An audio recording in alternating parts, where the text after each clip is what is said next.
पत्रकार खुशी नायक के ऊपर कुछ लोगों ने आज हमला किया है। आइए उन्हीं से जानते हैं कि ये पूरा मामला क्या है, कि इनके साथ कहां पर और किसने इस तरह की हिंसा की है। जी मैम, आप बता सकते हैं? सबसे पहले तो आप सब पत्रकारों को यहाँ पे आने के लिए धन्यवाद। मैं आप सबको कहना चाहूंगी कि आज जो एकता पत्रकारों की है यहाँ पर दिख रही है, ये देख के महसूस हो रहा है कि जो चौथा स्तंभ है, तकलीफ होने के बाद में सब पत्रकार जब एक होंगे तो न्याय तो मिलेगा।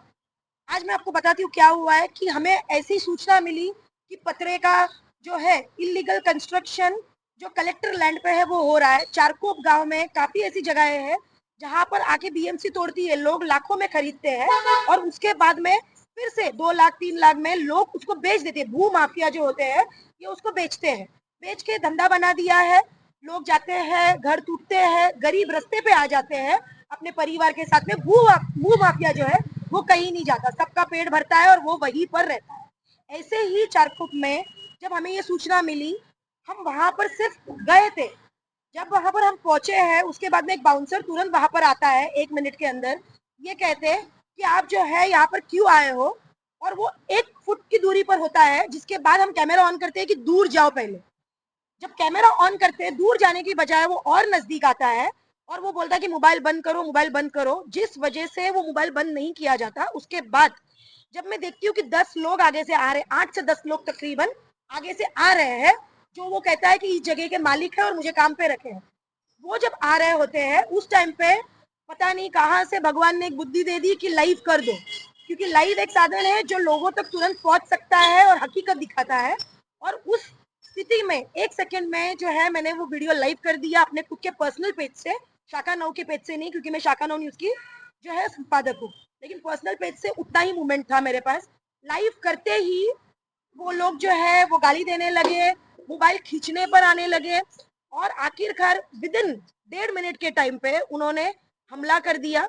उन्होंने मेरा मोबाइल ले लिया, छीन लिया, जो मुझे नहीं मिला है। उन्होंने मेरा मंगलसूत्र तोड़ा, वो भी मुझे नहीं मिला है। उन्होंने पत्थर ले 2 पत्थर वहीं से उठाकर उन्होंने मारा, जिसमें मुझे लगते लगते बचकर कैमरामैन जो है चिराग, उसके पैर पे 2 पत्थर लगे, जिसकी एमएलसी हमने की है। और इस दौरान सब लोग जो थे वो नशे में थे। 8 में से 4 लोग जो थे वो नशे में थे। ओनर पूरे नशे में था, कार्तिक शेट्टी ओनर का नाम है।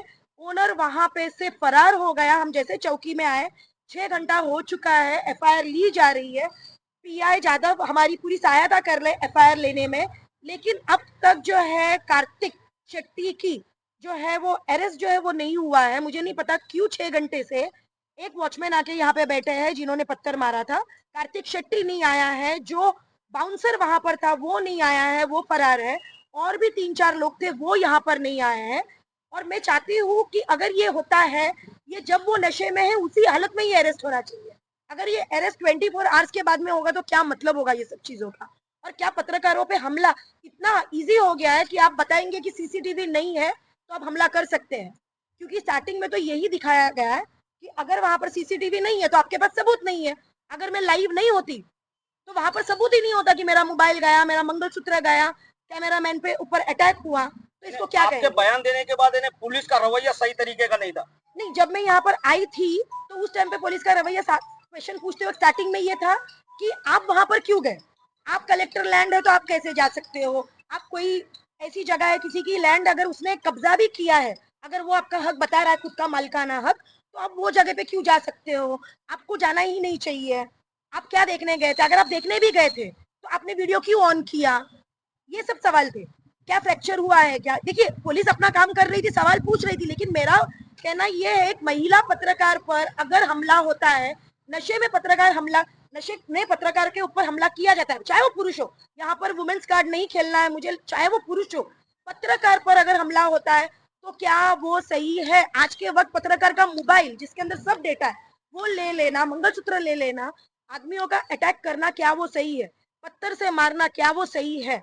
अगर वहां पे इससे बड़ी वारदात हुई होती जो नहीं हुई है, हम वहां पे से निकल पाए, अगर होती तो क्या, फिर क्या बताते पुलिस। मैम, आप बोल रहे हैं कि वो लोग आधे लोग नशे में थे, तो जी क्या वो उसी प्लॉट पर बैठ करके नशा कर रहे थे? जी जी, यहाँ पे लोगों का भी मैंने वहां पर पूछा है। बाहर कार वॉशिंग सेंटर है, कहना है कि वो एक अड्डा है जहाँ पर नशे किए जाते हैं। भू माफिया जो जगह पर कब्जा करती है, ये भू माफिया कब्जा करने के बाद में रात को पार्टी के लिए ही वो जगह का इस्तेमाल करते हैं। चारकोप गांव हो और भी अन्य जगहें हो, हम इतने सालों से जो दिखा रहे हैं, जो न्यूज कवर करते हैं, उसमें ये दिखता है कि जहां पर भू माफिया होता है, रात को वो अड्डा होता है नशे का, वहां पर नशा किया जाता है। उसके आगे भी और भी ऐसे नशे किए जाते होंगे जिसके हमें नहीं पता, लेकिन यहाँ पर वो शराब पिए हुए थे, उनके मुंह से बदबू आ रही थी। मैंने बोला भी है उसमें कि आप शराब पियो, अब दूर जाओ, लेकिन कोई सुनने को रेडी नहीं था।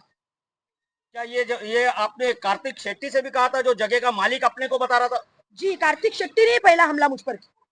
कार्तिक शेट्टी ने पहला हमला किया, उसके बाद में वो ब्लैक टी शर्ट और जो कैप पहना था वो, उनके साथ में एक बुजुर्ग वॉचमैन थे, अभी पता चला चौकी में कि वो वॉचमैन है, और एक व्हाइट शर्ट में जो आदमी था वो। जिन लोगों ने हमला किया है वो आपके मोबाइल में कैप्चर हो चुके सारे के सारे लोग? जी, जिन्होंने हमला किया मेरे मोबाइल में कैप्चर हो चुका, लाइव वीडियो में। मोबाइल तो मेरे पास है नहीं, मेरा मोबाइल उन्होंने ले लिया है, छीन लिया, अभी स्विच ऑफ हो चुका है, शायद डेटा भी चला गया होगा, लेकिन हाँ, जो लाइव मैंने वीडियो किया था उसके अंदर वो कैप्चर हुए हैं। आपके एनसी या एफआईआर कराने के बाद क्या पुलिस मौके वारदात पर पहुंची? एफआईआर की प्रक्रिया अभी शुरू है, रात के 12 बजने आए, अब सब यहीं पे है। एफआईआर की प्रक्रिया अभी शुरू है। पुलिस मेरे साथ में आई थी देखने के लिए कि सीसीटीवी है क्या जहाँ पर ये हादसा हुआ। हम वहाँ का जो जायजा लेकर तुरंत पुलिस स्टेशन में आए हैं। अब उन्होंने स्टेटमेंट लिया और एफआईआर जारी है।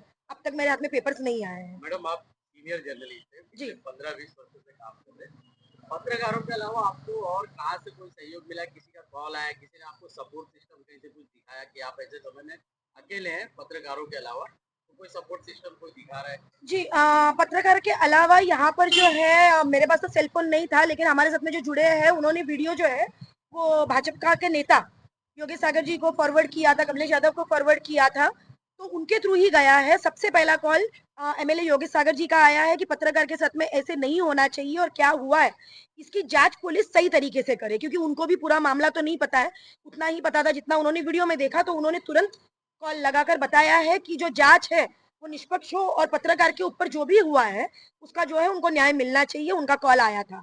अगर इस तरीके से ग्राउंड जीरो पे अगर कोई काम करेगा, वो भी महिला पत्रकार, और अगर ऐसे हमले होंगे तो क्या ये भय का माहौल हो रहा है बाकी सभी पत्रकारों के लिए?